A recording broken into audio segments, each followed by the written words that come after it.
We recently had the chance to go spend a few days with Air India checking out their brand new 7879 with the flagship onboard product, visiting the Wings India Air Show, and touring the Air India headquarters outside Delhi, complete with training facilities across the whole operation. As the airline continues its period of unprecedented change, attempting to remake itself and truly turn into a reliable, high-end, world-class carrier after being taken over by Tata Group, we thought it would be interesting to take a look at where the airline is right now across fleet, network, and onboard product, using Flight Radar 24 data to get a sense of what its operations look like in 2026, and then looking at what's upcoming for the airline as it continues to take new aircraft deliveries, retrofit older aircraft, and more.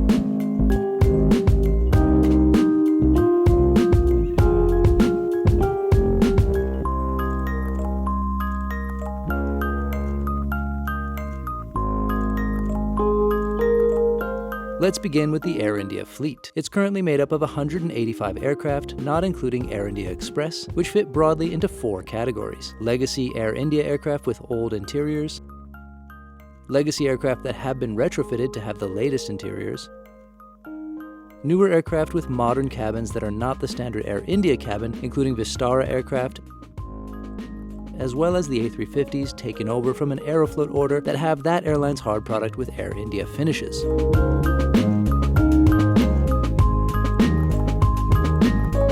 Let's look at the specific makeup of the entire fleet. There are 6 of those A350s currently flying, plus 44 more on order directly from Airbus, including 20 A350-1000s, which are due to start joining the fleet from later this year. There are currently 8 7879 in the fleet, including 7 from Vistara, plus the new Dash 9 line fit from Boeing delivered earlier this year, which we checked out shortly after it reached India. Air India has 19 more 7879 on order direct from Boeing. 26 7878s are currently flying, all due to be retrofitted with new interiors. The first one with the new cabins arrived back in India just last month, and the entire fleet is due to be completed by 2027. There are 19 777-300ER in the fleet, including 6 that came from Etihad. The remaining 13 will be retrofitted with flagship cabins starting in 2027, but 4 have already undergone heavy refreshes, putting in new seat upholstery, carpets, curtains, etc., while they wait for their full retrofit. Meanwhile, on the narrowbody side, 10 A321neos feature fully flat business class and premium economy. These are all ex-Vistara. 13 A321ceos have legacy cabins but are due to be retrofitted, timing TBC. 94 A320neos all currently have modern 3-cabin configurations with premium economy. 27 of these are retrofitted with Air India's latest cabins, while the rest are ex-Vistara. 4 A320ceo are due to be transferred to Air India Express shortly, and 5 A319 are due to be retired. Air India has 600 aircraft on order from Airbus and Boeing, some of which are headed to Air India Express. Aside from the incoming A350s, we'll see many more A320neo and A321neo joining the fleet, plus 15 A321XLR.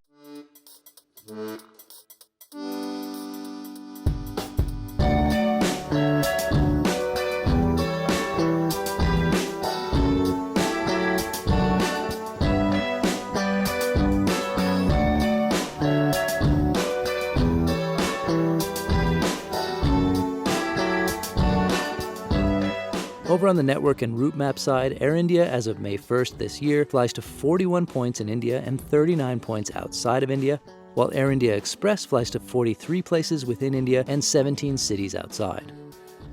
Looking through the Flight Radar 24 data for Air India, it's especially interesting to look at how many flights Air India operates in a given month and how that breaks down by aircraft type based on what we've tracked. Take March 2026, for example. During that month, we tracked 20,635 Air India flights, Express not included. Compare that to 22,256 flights in March of 2025. Out of that March 2026 total, A320neos operated 14,524 flights, or around 70% of all Air India flights, proving its role as the workhorse for domestic and regional flying at the airline. On the long-haul side, the busiest aircraft type was the 7878 with 942 flights, while the 7879 did 313, the 777-300ER 700, the A350 285, and coming in dead last was the 777-200LR with 54. That's because March marked the very end of this fleet's life at Air India. They were on short-term lease and have now been returned. If we look at Air India's busiest routes, according to our tracking, the top spot is held unsurprisingly by Mumbai-Delhi, with 802 frequencies in March 2026. The busiest international route was Delhi-Kathmandu, with 186 flights. On long haul, also perhaps no surprise, Delhi to London took the top spot, with 127 flights in March.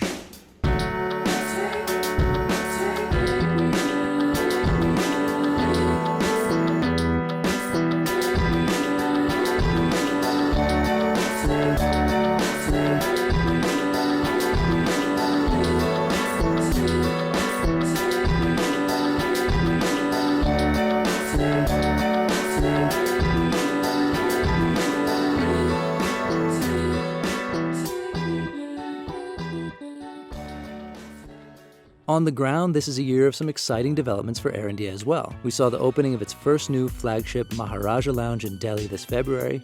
There's a new lounge at SFO launching as we speak, and a new one at JFK to follow shortly. Plus, there's some more good news for the airline coming soon. Air India will open its very own flying school in Amravati, Maharashtra this year. And it'll inaugurate its own MRO in Bengaluru, latest by next year.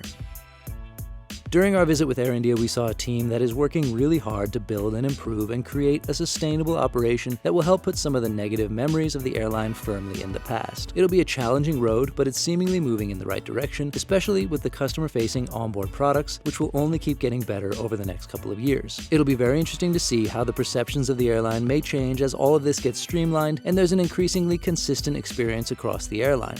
We hope you enjoyed this little portrait of Air India and its operations in 2026. Let us know what you thought in the comments, and if you liked it, which other airlines would you like to see similar videos about? Thanks for joining.